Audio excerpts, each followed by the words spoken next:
Good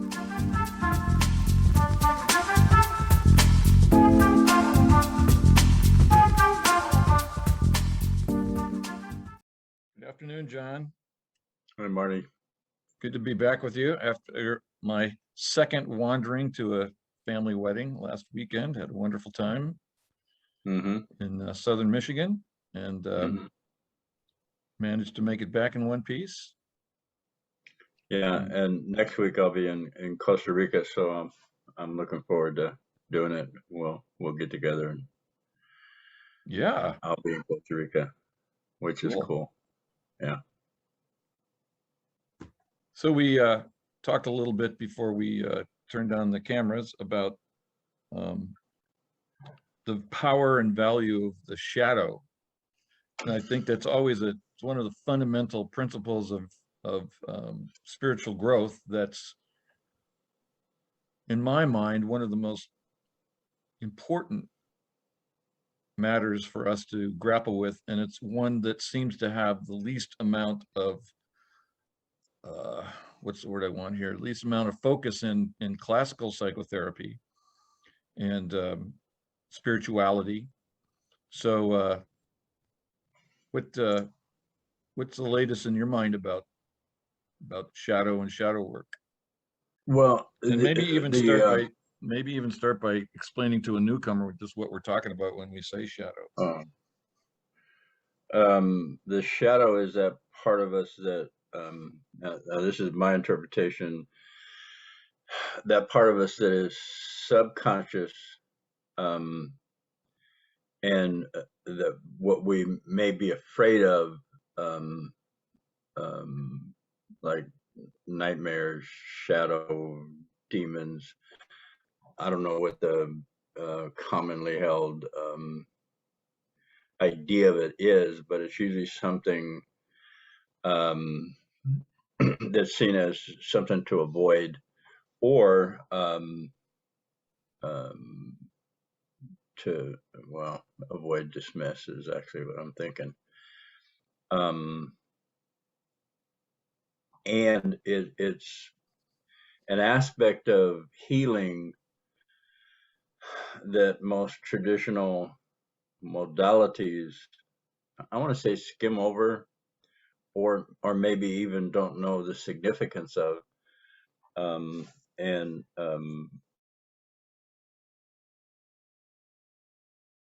Be good, get over it. You're good, be good, do it right. And we don't look at that part of ourselves that we don't want to be. We don't want to be mean or violent or destructive, and yet it's part of our makeup as a human being. The whole constellation of choices is ours. And most of the modalities that I listen to and have actually learned from talk about, well, shadow in my context is childhood trauma that's hidden from me and yet is active in my decision-making process and sets me in patterns of behavior that cause separation, paranoia, thinking people are trying to get me.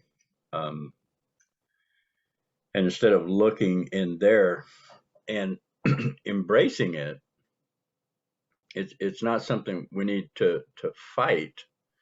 Not something we need to like get over. It's something that is an actual part of us that is significant to our evolution.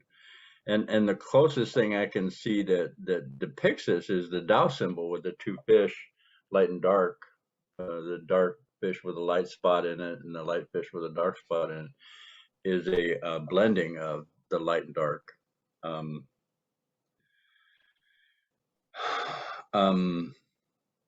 And the accountability tree process taps into that subconscious area of ours that we want to deny and or dismiss in ourselves.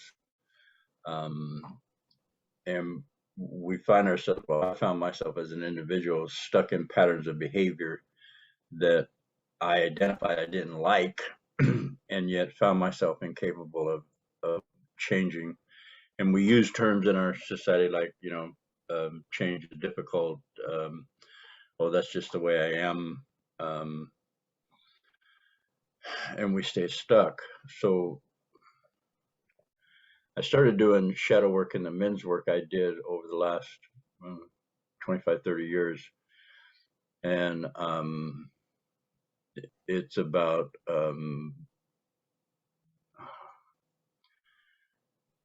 owning that part of myself that is destructive, that hurts other people.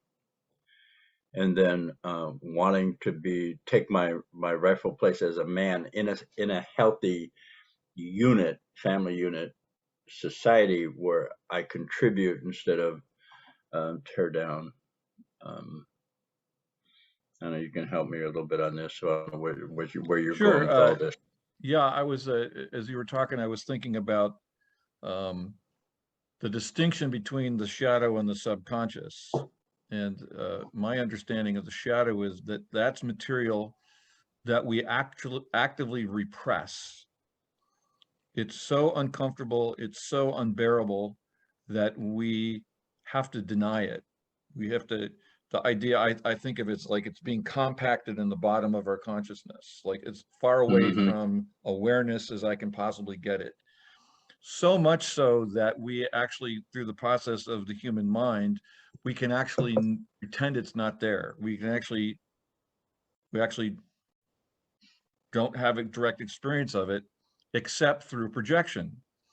And one of the things that accountability taught me is that if I have any kind of charge about something outside of me, let's say you say something and I feel this resentment, reaction, criticism, whatever, that's utterly disproportionate to whatever it is you said, then chances are I have just accessed the stuff in my shadow, the stuff I pushed down as deeply as I could so that it could only come out outside, projected outward.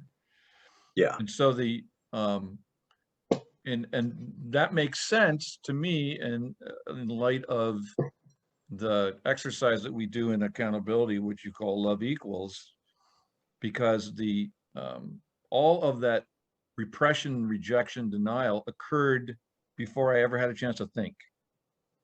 Right. It all occurs in that emotional realm of I can't feel that feeling of abandonment is so horrible. I have to find some way to rid myself of it.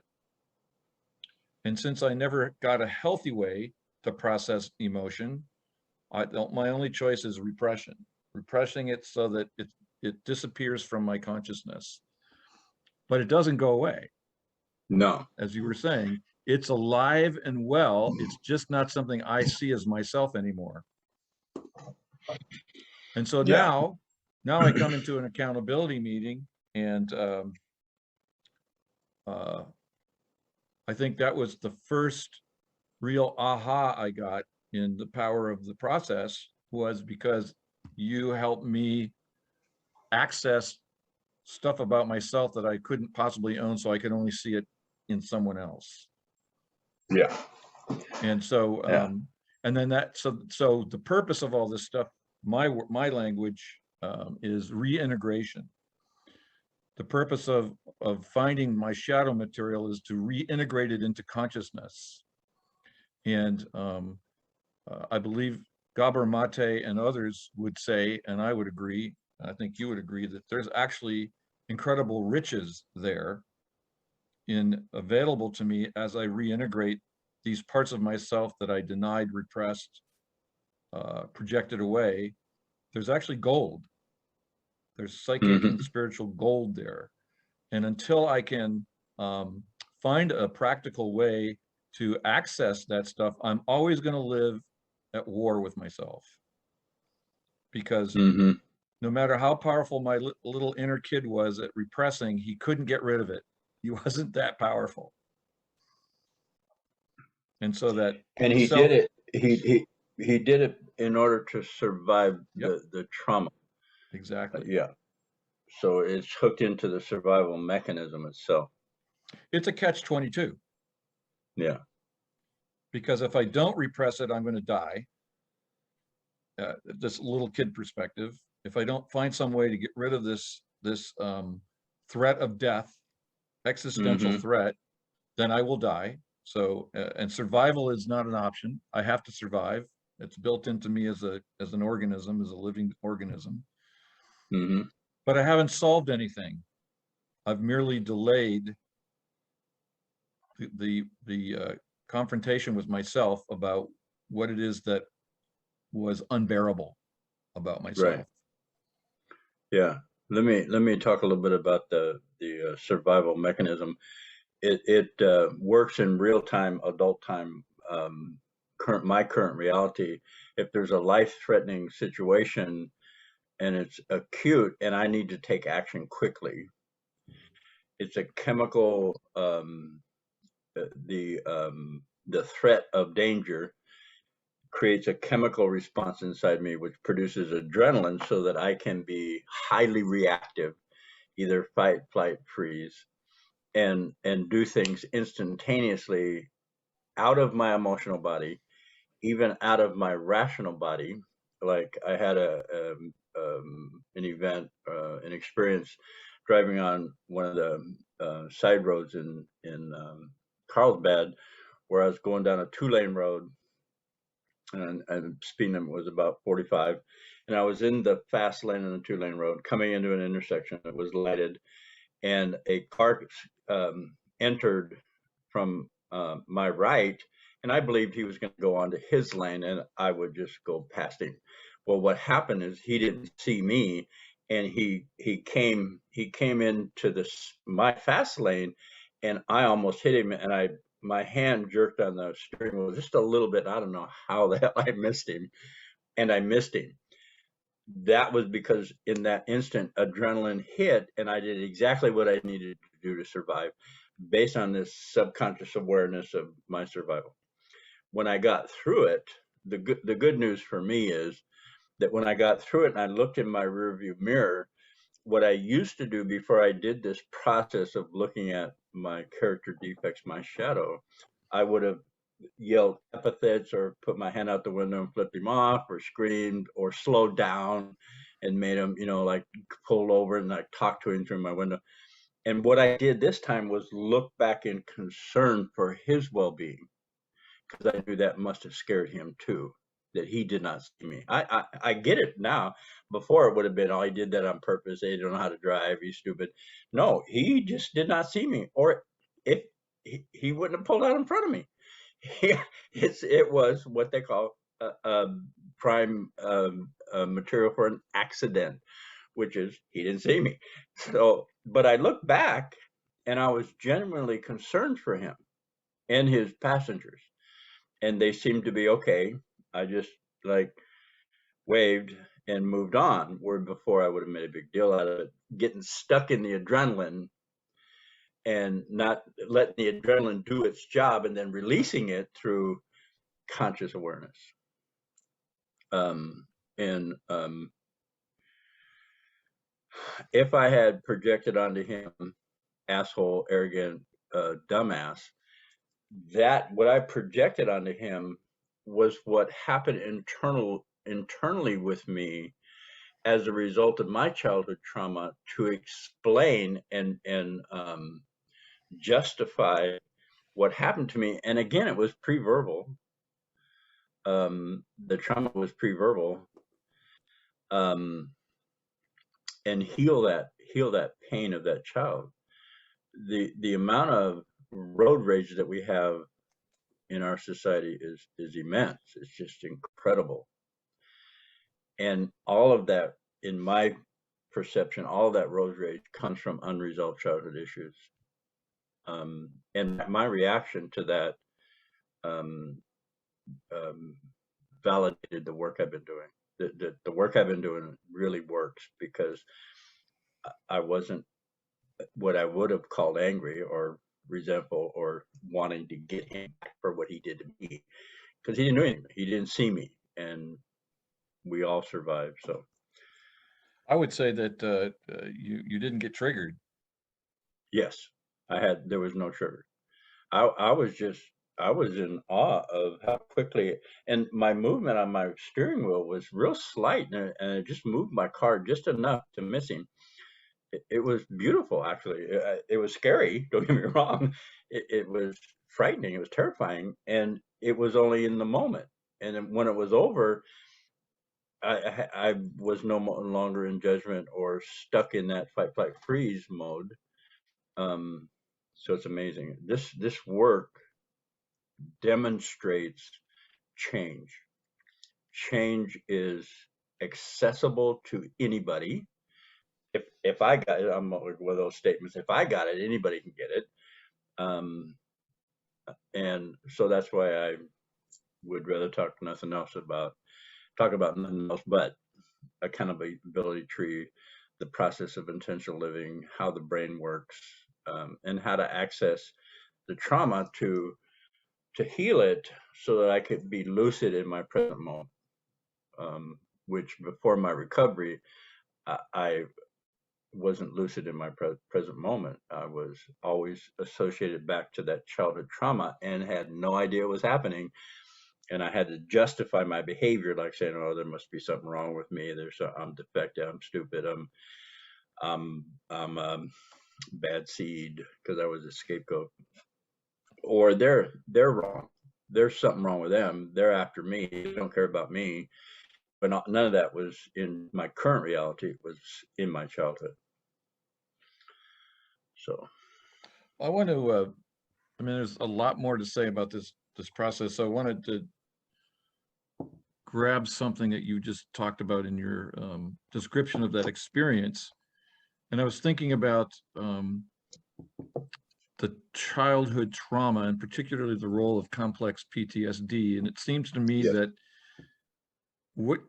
the description of the incident that you just experienced in childhood, we just have many versions of that over and over and over again. yes, where something comes at us and adrenaline spurts, and this is in a little body now. This is adrenaline taking over a 1 or 2 or 3-year-old body. right. So that may have a disproportionate impact on that little body versus our adult bodies. I don't know. Right. But it's happening over and over and over again. And that may be part of the electrochemical process that aids in pushing all of that into the shadow.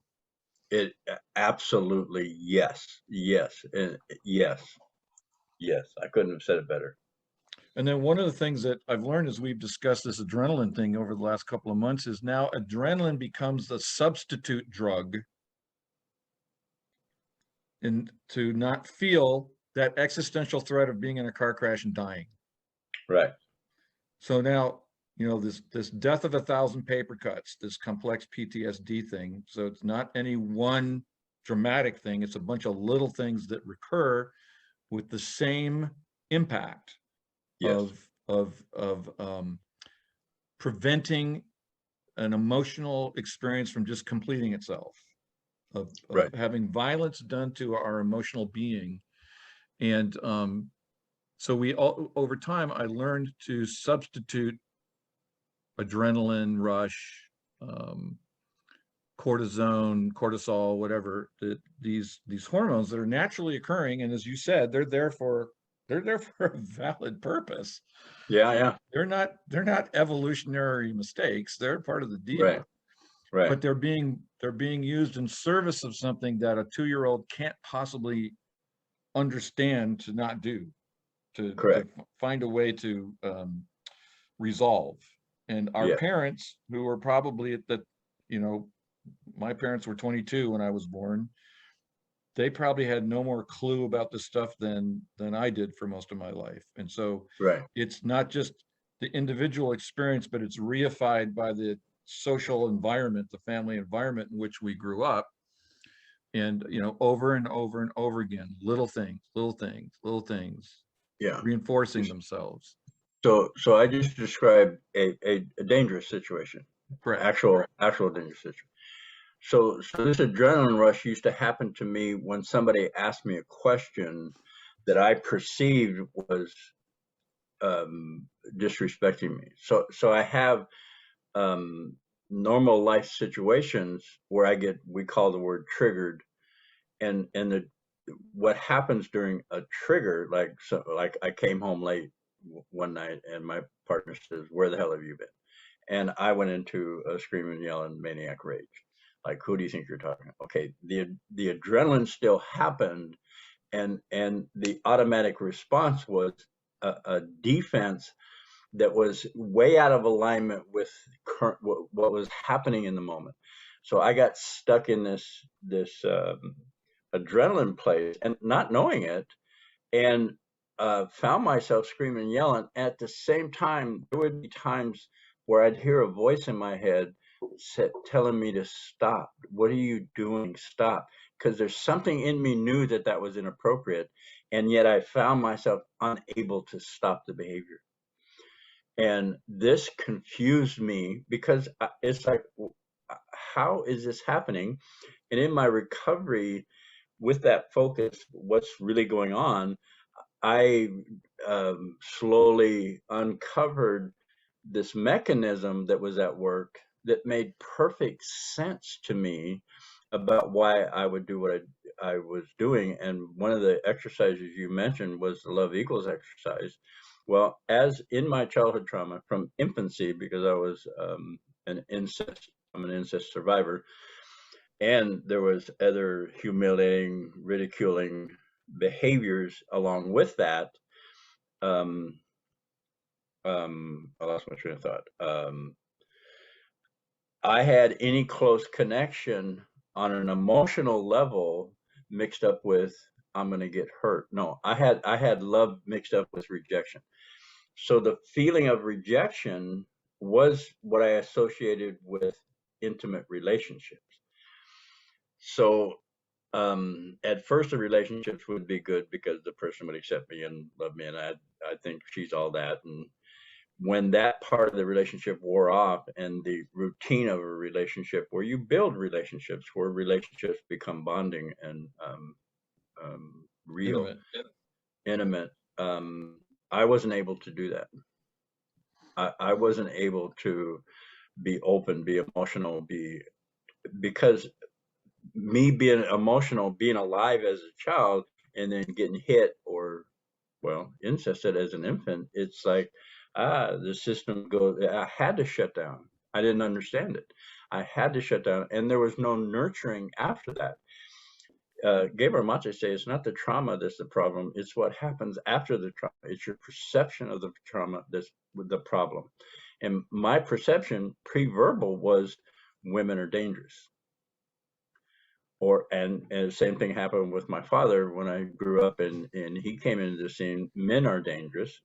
So I found myself in this adversarial place all the time, and I justified it by, oh, men have this pecking order and women are fickle. And I made up all these beliefs that I lived by that kept me from feeling alive. And the feeling of alive is in my emotional body. My five senses keep me from banging my head on low hanging objects. They're for my survival. Most of My the time. thriving, most of the time, my thriving instinct or sense is my emotional body. That's where I thrive and connect and can be intimate and vulnerable. Having that completely not part of my, well, it was part of my experience, but it was a part of the experience that I wanted to stuff. And anytime an emotional hit came up, it signified danger to this mechanism, which acted automatically beyond my control for the purpose of me surviving. What I wanted to say about, and this brings me back to the shadow, everybody thinks the shadow is something that is malicious. The energy of the shadow is not malicious, it's benevolent, only it's misinformed. And one of the examples I wanted to use is if somebody lied to me, that was it. I was done. You can't lie to me. Because I would deny my capacity to lie, and all the lies I had told all my life to survive. I didn't want to own that I was a liar because that would make me a bad person. So when somebody lied to me, I'd project onto them bad, evil, Betrayal. malicious, betrayal, when actually it was me that was the liar. And when I took that, okay, I'm gonna own my projection. Somebody lied to me. I went from if the event was like a 2 or a 3, I went to a 10. So I'm a liar, which is owning the shadow, owning the trauma. It validated where the lie came from. My ability to lie to survive. It kept me alive, but it was bad. I didn't want to be bad. I wanted to be a good boy. So I denied that. As soon as I said the truth, I'm a liar. It it it validated the trauma somehow, some way, and still this boggles my mind somehow. That it's in the lying is in alignment with my childhood trauma. It's a validation that it kept me alive, and it gave me a lucid moment. It was like this energy was sloughing off of me, and then I could say it is my intent to be honest, or it is my intent to be gracious, or whatever came to me about I'm a liar. And I started seeing a shift in my behavior. I started noticing something different. And the more I did this, the more I owned my projection onto people around me, or the more I owned a feeling, or just sat with a feeling like I'm afraid. I never wanted to admit I'm this part of man, we're not afraid. Well, no. And I just said, well, that scared me, or I'm afraid. And I sat with it. There was an acknowledgement of real time reality, and no need for adrenaline now to take over to save me, because I'm lucid and I can recognize that this event is not life threatening. Good news is the adrenaline is always there, so in case something is life threatening, if I'm walking down the street and in a car, I hear brakes on a car, I can jump. I need to be able to do all that. But not when somebody asks me where you've been, or my little thing is the toast is burnt, or you didn't cook my eggs right, or whatever happened that I would make a big deal out of and see it take personal. And adrenaline would happen, and I'd find myself being not in the present moment, unable to stay in the present moment. Well, I had exact similar kind of experience this week, which I'd like to share, and then talk about the accountability practice and its value in that particular situation. So I decided Wednesday I didn't want to go to my ACA meeting, and which I usually go to, so I didn't go. And like an hour after the meeting, I get a text from somebody saying, I didn't see you at the meeting. Are you okay? And then 15 minutes after that, I get a text from somebody else that said, hey, I didn't see you at the meeting. Are you okay? And what I heard was, how come you weren't at the meeting? Right. As opposed to, hey, I love you. I'm concerned about you. Exactly. And so I was resentful. And it's like, okay, so here's the training, right? So I go, okay, what's really going on here? What am I saying about these people? Oh, they're needy. They're needy, and they're bugging me. So, okay. Right. So can I take a deep breath and own, okay, I'm needy, and yeah. It's like, and my love equals I'm all alone, and you guys are trying to impinge on my all aloneness. Right. And so I got to just take a deep breath and go, okay, these people are saying I love you, and it's my intention to experience love from the people who love me the way they would like me to feel it. Yes. But it was like, wow. Just like you said, it was like, do not pass go, do not collect $200, go right to jail, go right to shadow. A little text, a little, 10-word text. It's like the toast on the crumbs on the butter. Right. Owning my projections exposes a shadow. Yep. So that I can bring whatever the incident or event is specific, like I'm needy, or I'm a liar, or I'm mean. It exposes a shadow, and in the light, the shadow cannot exist. So correct. I'm mean, I'm a liar, I'm needy. And needy was a big one for me too. And then I take a breath. There's a validation of the trauma, a validation of what happened to me as a child. And what I don't believe I've said this before, but what happens is my original energy, the energy I came in with, the graciousness, the loving, compassionate energy that could have been nurtured as a child and wasn't, comes through, and I hear myself saying, I want to be kind. And then knowing that I use the word intent, I identify what I want, and then I use the word, I intend to be kind, or I intend to be gracious, or I intend to be honest, or I intend to love myself, or to hold myself in high regard. And it's like this shadow then becomes the I'm gonna say fodder. I'm gonna look for another word, but it becomes the place from which I can choose. It no longer, my body no longer needs to produce adrenaline to hide this because I've said it. And owning it now when somebody comes up to me and goes, oh, you're a liar, you're an asshole, and I go, yeah, I know, I'm working on that. It's like I'm capable of anything I can see anybody else doing and accuse them of, I'm also capable of that. So knowing that is the best way to make a choice to be something different than that, because we're all capable of some heinous acts. We're all capable if we know that we are, and we address the trauma and what that created. As far as for me, it was violent behavior, emotional, verbal, and physically violent behavior, and then own the result. I'm a liar, I'm needy, I need you to figure out what you say to me so you don't piss me off.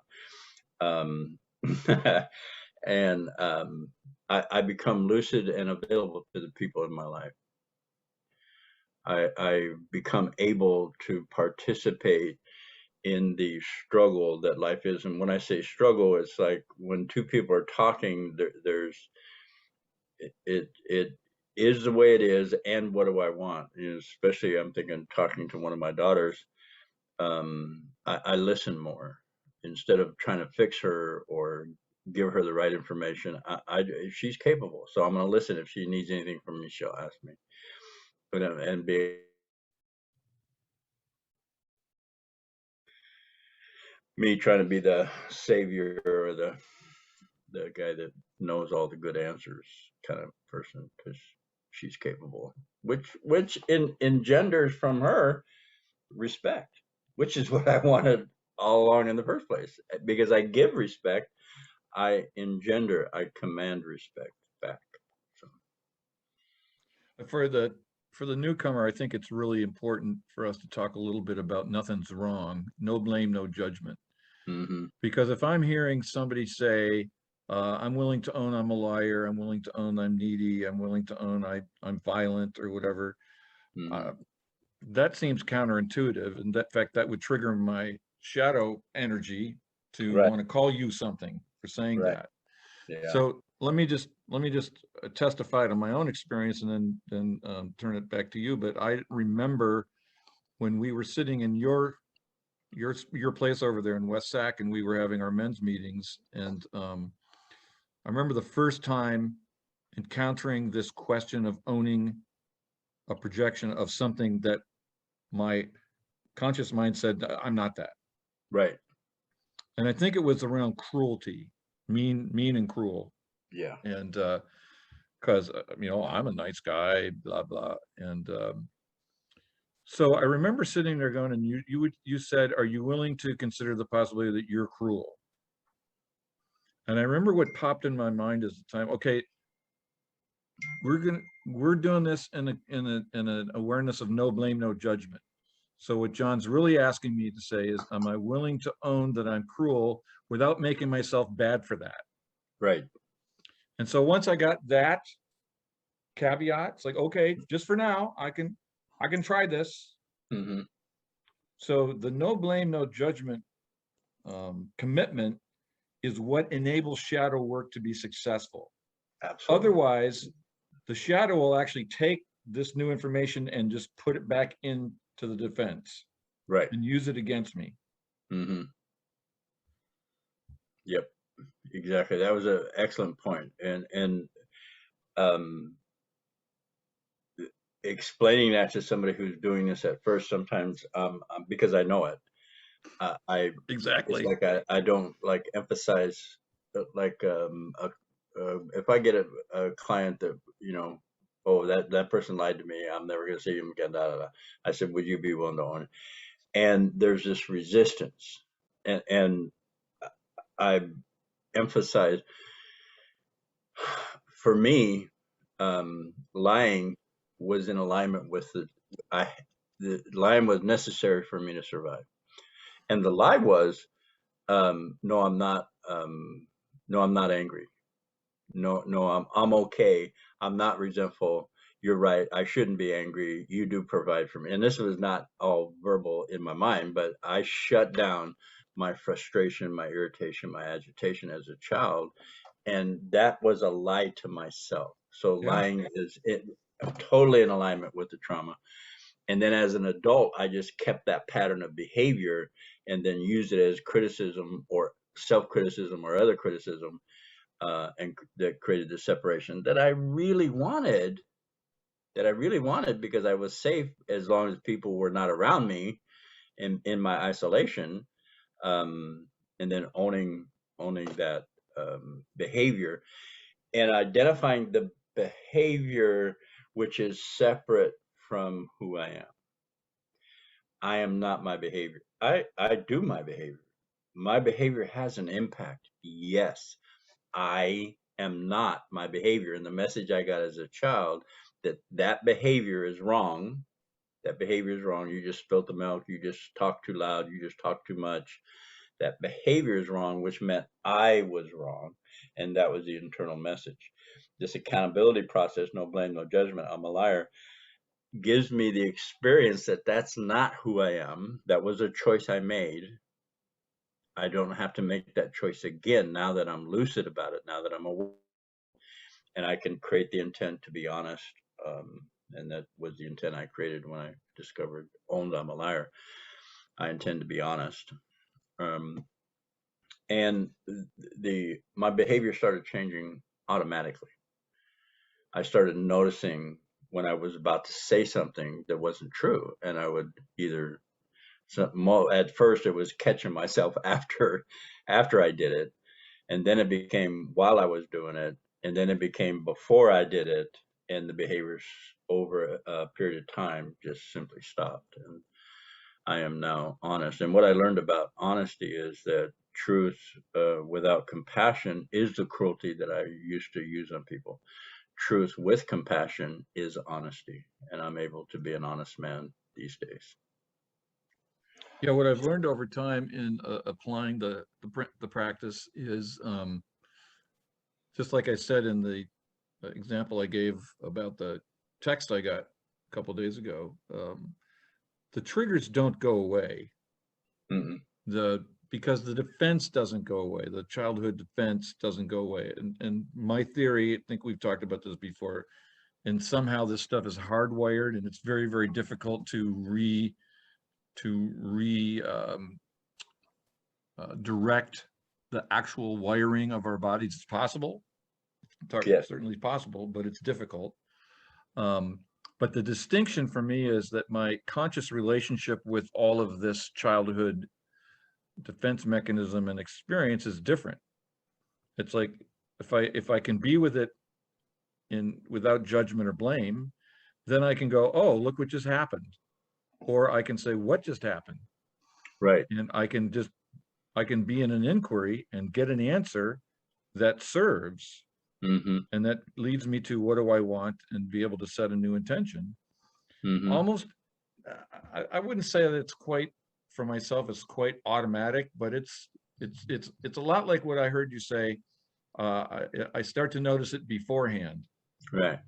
Sometimes I do. I notice it's like, oh, I can see I'm about to say something or want to say something critical, judgmental, sarcastic. It's like, okay, what's going on? Do I really want this? What's, and then be able to, without a whole lot of work, without a whole lot of psycho-spiritual sweat, go, oh, not just redirect myself. Mm-hmm. And I do think that's, I do think that is relative to our topic today, that is a result of integrating shadow material, You want allowing some? the deep fear that I am so flawed that I had to repress belief about that, allowing that into the light, as you said, and in the light of it, with the willingness to look at it with no blame or judgment, go, oh yeah. And then get to the point that you were saying a few minutes ago, which is, wait a minute, this is just human. This Mm-hmm. is, we, every one of us can become a guarded Auschwitz. Mm-hmm. Every Yes. one of us can be, and every one of us can be Jesus or the Buddha. Yes. So the beauty of being human is that we have access to this entire range of emotional complexion and the potential behaviors that can result from our reaction or response to those emotions. Mm-hmm. And we have consciousness that allows us to become discerning and not be Yes. a prisoner.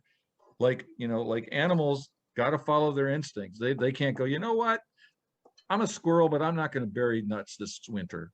Right. Not Yeah. going to do it. Yeah. No, Never. they can't do that, No. but we can. Yes. You want some good news? Sure. Um, in that story about the car pulling out, almost hitting me, Right. I did not have a trigger. Right. It was like what this has done for me is make the default mode um, current reality of compassion, concern, respect. Because I certainly got an adrenaline rush, but it was appropriate for the situation. My hand movement on the wheel, and then I took a breath, and then I looked behind.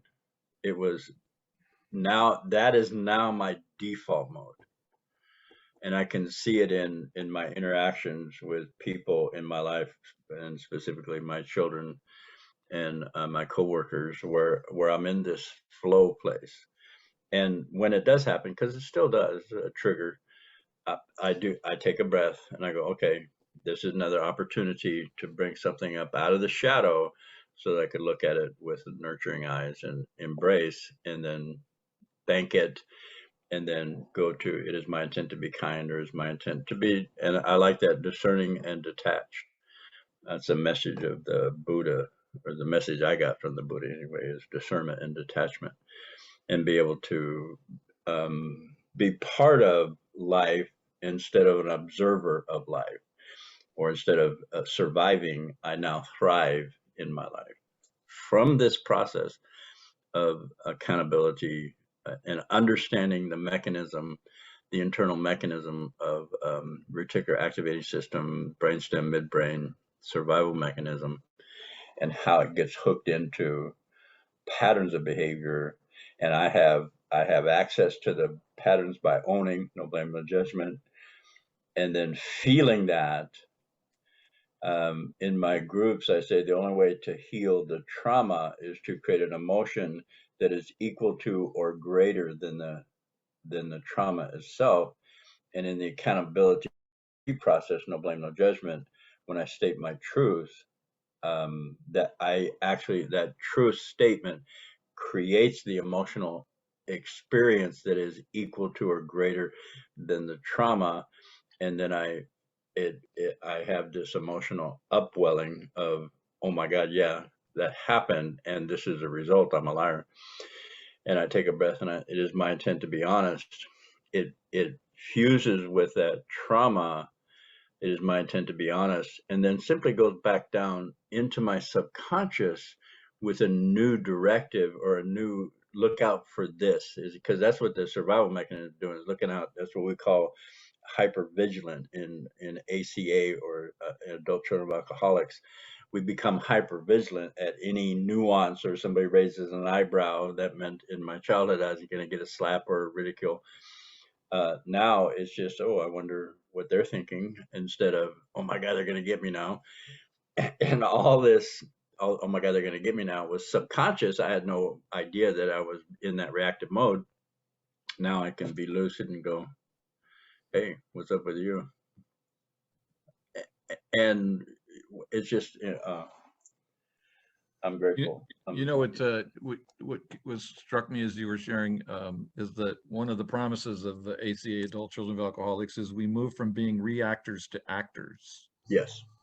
So instead of being the prisoner of my compulsions, which is again the way a 2-year-old's defense mechanism was created to stay safe in this threatening environment, this emotionally threatening environment.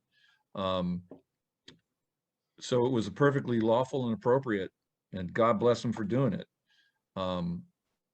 But when that continues to be the mechanism that runs my life, I find myself now as an adult just reacting to things, and reacting with that same set of tools that were necessary maybe at age 2, but not necessary at age 52.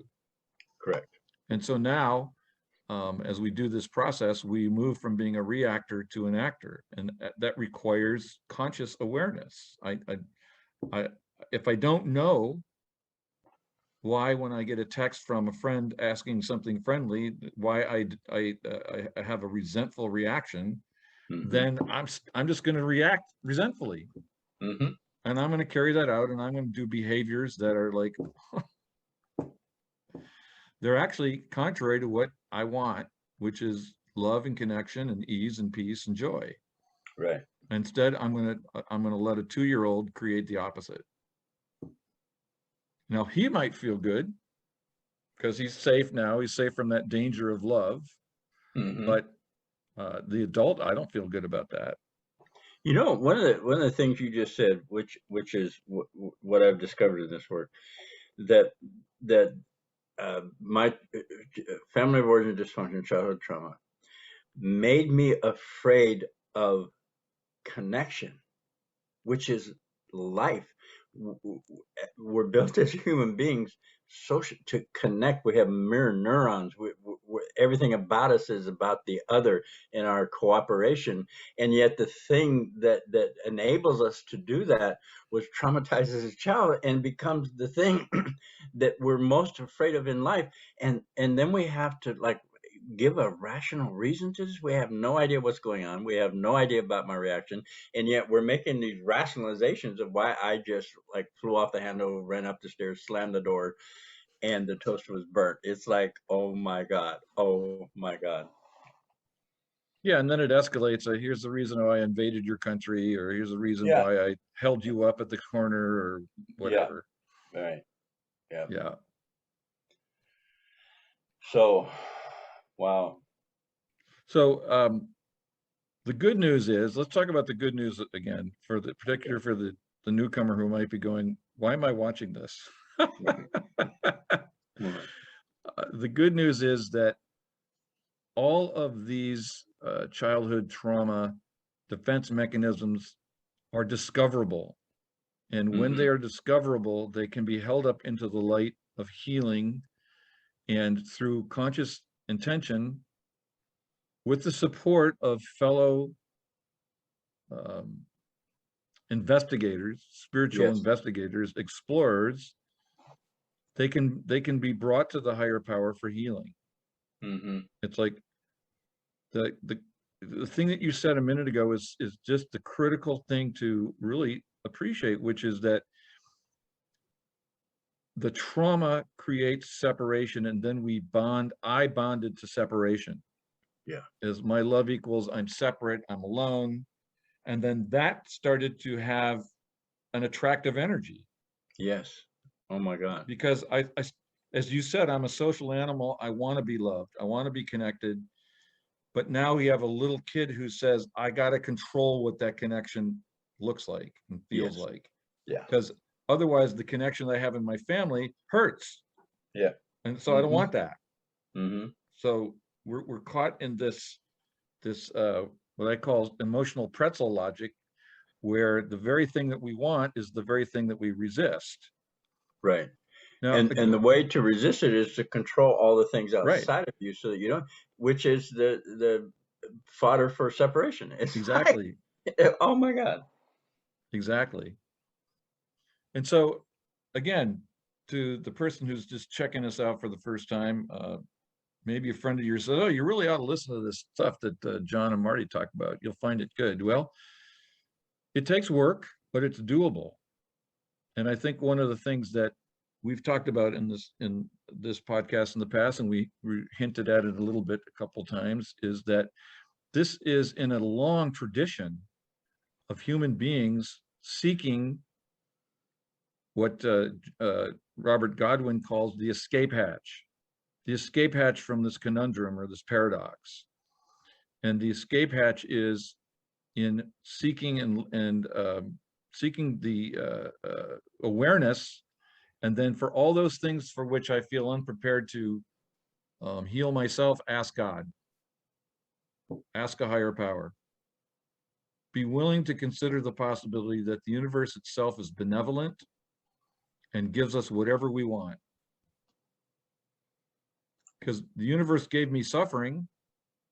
It wasn't the conscious creation of a 2-year-old. No. But So that's what showed up. yeah, I created the misery. Once I get that I created that through my perception and my need to survive, that means I'm a creator, and that higher power is accessed inwardly, not outwardly, and the inwardly and accessing this truth place and validation. It's the God running through me, expressing as me, and it's internal. And it can be whatever for anybody. We can name it. We can use names, and it's an internal look, and it's like the last place you would look for God is in your own heart, and that's where I found whatever your concept of God is. And actually, when I first started this, my concept of God was not a benevolent being, but a judging being, and a dispensing of discipline type being, and like, whole civilizations get Yeah, he was your put old into man. slavery. Yeah, he was my old man. Now this is, I can say, based on my spiritual awareness of a higher power, is that everything happens for me, nothing happens to me, and for me, for my self-awareness and self-actualization, and being who I am, which is my service to my fellows. Me being authentic, that's a service to my fellows. Well, because it's a service to myself.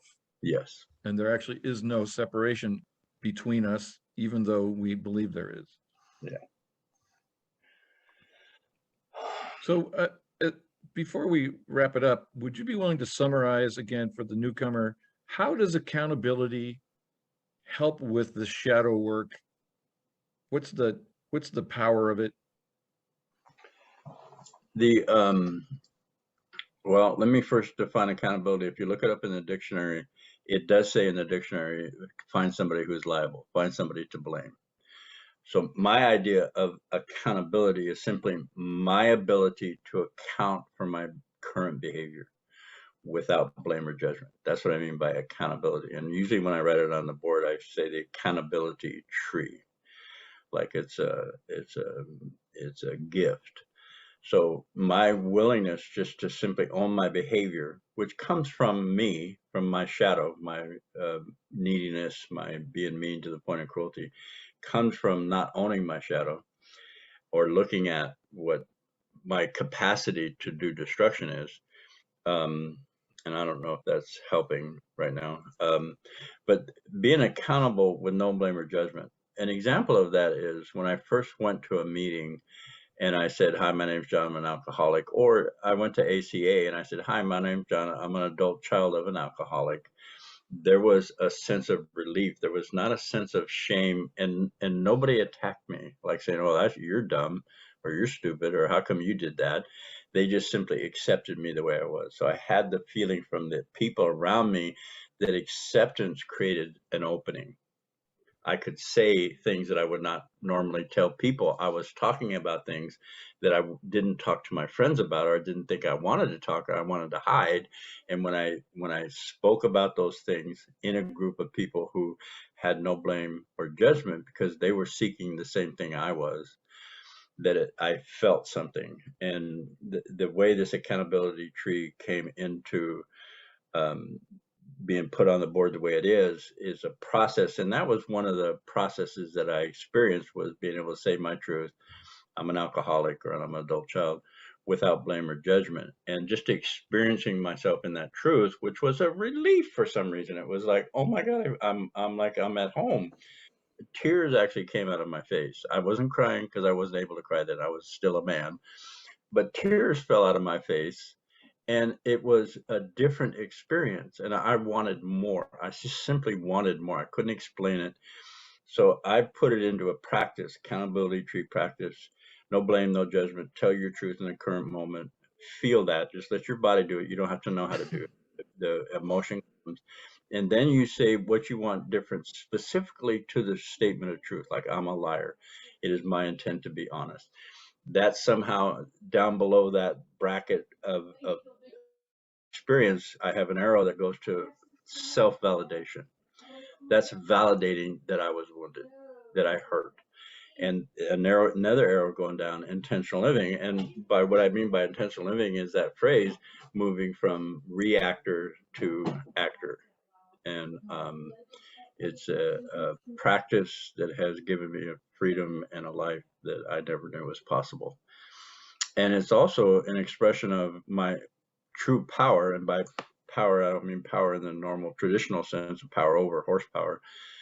My power is equated to the availability to options or choice in any given moment. And my power is in direct proportion to the amount of choices I have in any given moment. Before I learned all this, my choice was either hit it or leave it, either attack it or run. And those are survival techniques: fight, flight, freeze, please. And I find myself out of those reactions into actions of vulnerability, actions of concern, actions like that car. My first response after the event was, "Are they okay?" That blew my mind. I go, I did it. It was like, yay, I'm here. It's like I went right to what I intend. I intend to be a gracious person. I intend to be an honest person. I intend to be a loving, compassionate person. That was all those things in that moment. And it happened because of this process of me owning my shadow. Wow. Yeah. Yeah. So I just want to throw in here, that's a great summary. And just to, again, the newcomer, this work is best done in group.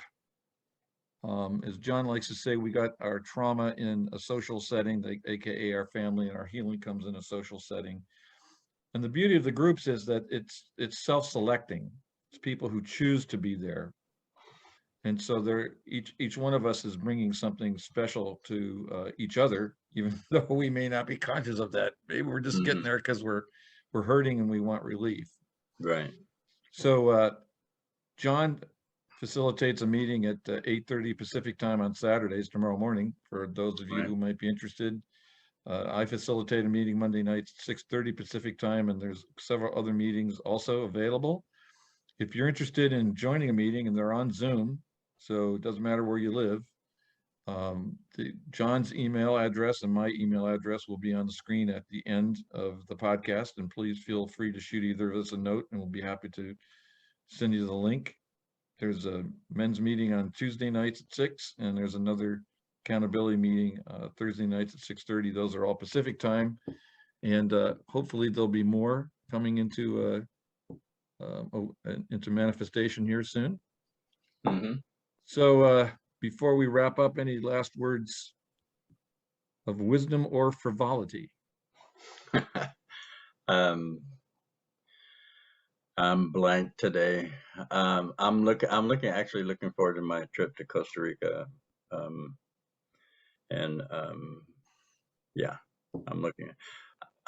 Okay. I woke up the other morning and I rent a room, and the woman I rent from, her and I and her husband have become close friends. And I said to her, I'm making my coffee, and she's walking around. I says, "Hey," and I called her name, and I says, she goes, "What?" I said, my life rocks." And she said, "What?" And I go, "My life rocks. I'm feeling good about my life right now." And she just got a big smile on her face and said, "Wow, that's good. That's the way it should be." So it's like, that was cool. That was a cool moment. Well, we see your life rocking all the way down to Costa Rica. Have a Yeah. safe trip, John, and look forward to connecting with you from Central America next week. Yes, I'm looking forward to it too. All right, brother. Okay. Talk to you then.